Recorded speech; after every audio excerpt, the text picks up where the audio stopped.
महाराष्ट्रामध्ये नवीन शासन आल्यानंतर ऑगस्ट 2022 पासनं आम्ही पदभरती सुरू केली होती। आपल्याला कल्पना आहे की राज्य सरकारने 75,000 नवीन पद भरण्याची घोषणा आमच्या मुख्यमंत्र्यांनी केली होती। आज सभागृहामध्ये मी माहिती दिलेली आहे। महाराष्ट्रामध्ये मोठ्या प्रमाणात या सगळ्या पदांची भरती आम्ही सुरू केली, त्याच्या परीक्षा घेतल्या आणि अतिशय पारदर्शी पद्धतीनं या परीक्षा पार पाडल्या। एक अमरावतीची घटना जर सोडली किंवा तलाठी परीक्षेमध्ये जो काही पेपर चुकला होता आणि नंतर ती परीक्षा पुन्हा घेण्याचं आपण ठरवलं, या व्यतिरिक्त अतिशय पारदर्शीप्रमाणे ही परीक्षा पूर्ण झाली आणि महाराष्ट्राच्या इतिहासामध्ये एक प्रकारे नवीन रेकॉर्ड हा आमच्या शासनाने तयार केला आहे। आतापर्यंत ऑगस्ट 2022 नंतर 57,452 तरुणांना प्रत्यक्ष नियुक्तीपत्र आम्ही दिलेलं आहे। या व्यतिरिक्त ज्यांची सगळी प्रक्रिया पूर्ण झाली आहे आणि आता या महिन्याभरात किंवा सव्वा महिन्यात ज्यांना नियुक्तीपत्र देण्यात येईल अशी संख्या 19,853 आहे। म्हणजे आपण जर बघितलं तर 75,000 भरती करण्याचा आम्ही जी घोषणा केली होती त्याच्या अगेन्स्ट 77,305 लोकांना सरकारमध्ये नोकरी देण्याचं काम, याची सगळी प्रक्रिया राज्य सरकारने पूर्ण केली आहे आणि नियुक्तीपत्र दिलेलं आहे आणि देण्यात येत आहे। या व्यतिरिक्त आता जे अंतिम स्टेजला आहे असे पद आहेत जवळपास 31,201, ज्याची प्रक्रिया पुढच्या 3 महिन्यामध्ये किंवा 4 महिन्यामध्ये आम्ही पूर्ण करणार आहोत। म्हणजे आपण जर याचा एकूण हिशोब लावला तर 1,08,000 नोकऱ्या सरकारमध्ये या एका 2.5 वर्षाच्या टर्ममध्ये या सरकारने दिलेल्या आहेत किंवा सरकार देत आहे। हा देखील एक रेकॉर्ड आहे। पारदर्शी पद्धतीनं हे सगळं काम आम्ही त्या ठिकाणी करतो आहोत आणि ज्या काही थोड्या घटना झाल्या त्याही घटना होऊ नये म्हणून आमच्या सरकारने हा निर्णय घेतलाय की स्पर्धा परीक्षांच्या संदर्भात एक त्याच्यामध्ये गैरप्रकार होऊ नये म्हणून नवीन कायदा राज्य सरकार या ठिकाणी तयार करतंय। माननीय मुख्यमंत्र्यांनी निर्देश दिले आहेत की याच अधिवेशनामध्ये हा कायदा या ठिकाणी आम्ही मांडणार आहोत, जेणेकरून पुढच्याही प्रक्रिया या सगळ्या पारदर्शी पद्धतीनं होतील। तिसरी एक महत्वाची मागणी जी सातत्याने या ठिकाणी येत होती की वर्ग क ची पदं देखील एमपीएससीच्या माध्यमातून भरली गेली पाहिजे। मागच्या कॅबिनेटला त्याचाही निर्णय हा राज्य सरकारने घेतलाय आणि टप्प्याटप्प्याने वर्ग क ची सगळी पदं ही एमपीएससीला वर्ग करण्यात येणार आहेत। त्यामुळे ती पदं देखील एमपीएससीच्या माध्यमातून या ठिकाणी भरण्यात येतील। मला असं वाटतं की महाराष्ट्रातल्या तरुणाईला एका 2 वर्षाच्या कार्यकाळामध्ये किंवा 2.5 वर्षाच्या कार्यकाळामध्ये 1,00,000 नोकऱ्या देण्याचा एक नवा विक्रम आणि तेही पारदर्शी पद्धतीनं देण्याचा नवा विक्रम हा महाराष्ट्र सरकारने केलेला आहे। पेपर फुटी विरोधात खरं तर अहवाल समितीने सादर केला होता, सचिव न्याय विभागाकडे तो अडकला, सगळं याच एका कायदा तो पारित होईल। निश्चितपणे याच अधिवेशनामध्ये तो कायदा मांडण्यात येणार आहे। विविध संघटनांची देखील आम्ही चर्चा केलेली आहे, काही विद्यार्थी संघटनांची देखील आम्ही चर्चा केलेली आहे आणि त्यामुळे याच अधिवेशनात तो कायदा आम्ही मांडणार आहोत। सर, 3 नवीन कायदे आजपासून सुरू झालेले आहेत, तुम्ही कसं बघता या सगळ्या? नवीन कायदे सुरू झालेले आहेत।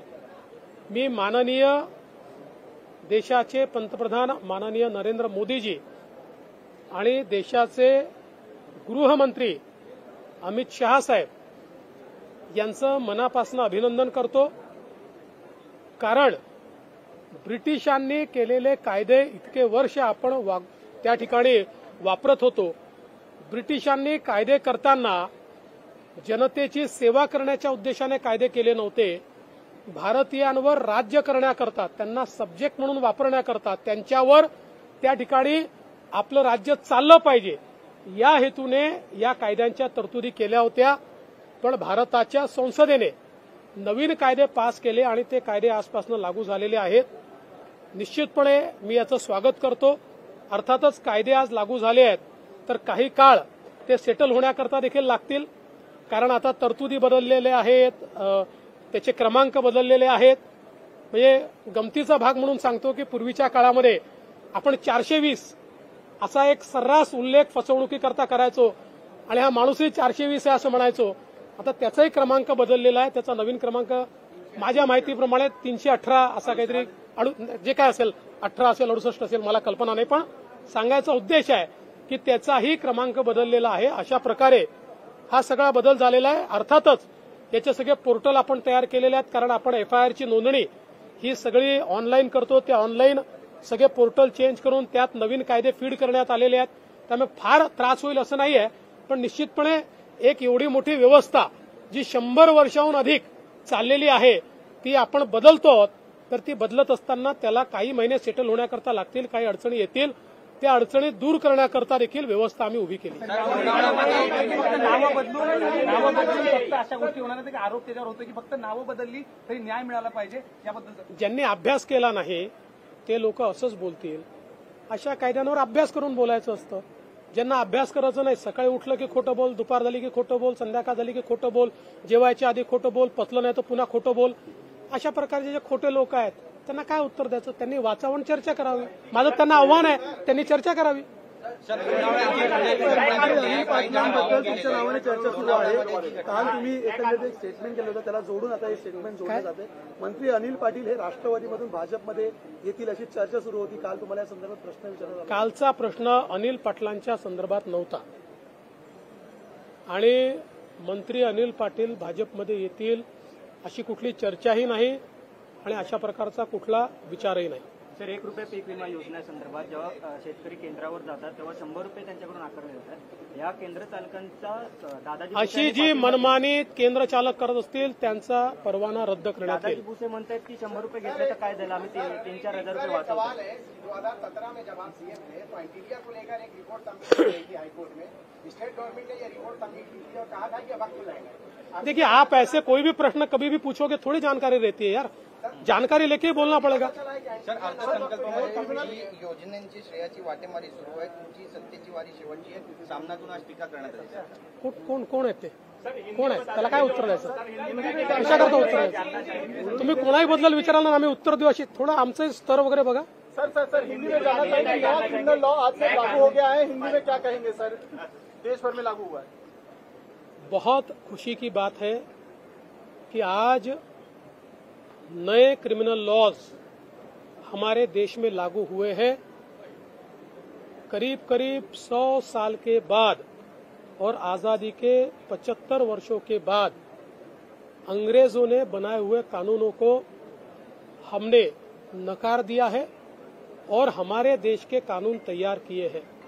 मैं इसके लिए देश के प्रधानमंत्री आदरणीय नरेंद्र मोदी जी और देश के गृह मंत्री सम्माननीय अमित शाह जी, इन दोनों को बहुत बहुत बधाई देता हूं, उनका आभार भी व्यक्त करता हूं. विशेष रूप से ये इसलिए भी महत्वपूर्ण है कि अंग्रेजों ने जब कानून तैयार किया तो उनके सामने लक्ष्य ये था कि हिंदुस्तानियों पे, भारतीयों पे हम राज कैसे करें, उनको हम सब्जेक्ट के रूप में कैसे इस्तेमाल करें, उनका दमन हम कैसे करें, वो आजादी की लड़ाई लड़ न पाए इसलिए हम क्या करें, आजादी के विचार को हम कैसे दबाएं. इस प्रकार के विचारों से प्रेरित होकर वो कानून बनाए गए थे. अब देश में लोकतंत्र है. लोकतंत्र में पुलिस ये कानून व्यवस्था के माध्यम से देश के नागरिकों की सेवा करने की एक मशीनरी के रूप में काम करती है. उस मशीनरी को उसी प्रकार के कानून होने चाहिए, ये इसका मकसद है. साथ साथ हमारे क्रिमिनल लॉज में और हमारे प्रोसेसेस में जिस प्रकार से अपराधी छूट जाते थे, जिस प्रकार से न्याय मिलने में देरी होती थी, ये सारी चीजों के ऊपर इन कानूनों ने एक बहुत अच्छे तरीके से एक कंट्रोल लाया हुआ है। तो मैं ऐसा मानता हूं कि देश में आज एक नई शुरुआत हुई है। मैं केंद्र सरकार को बधाई देता हूं।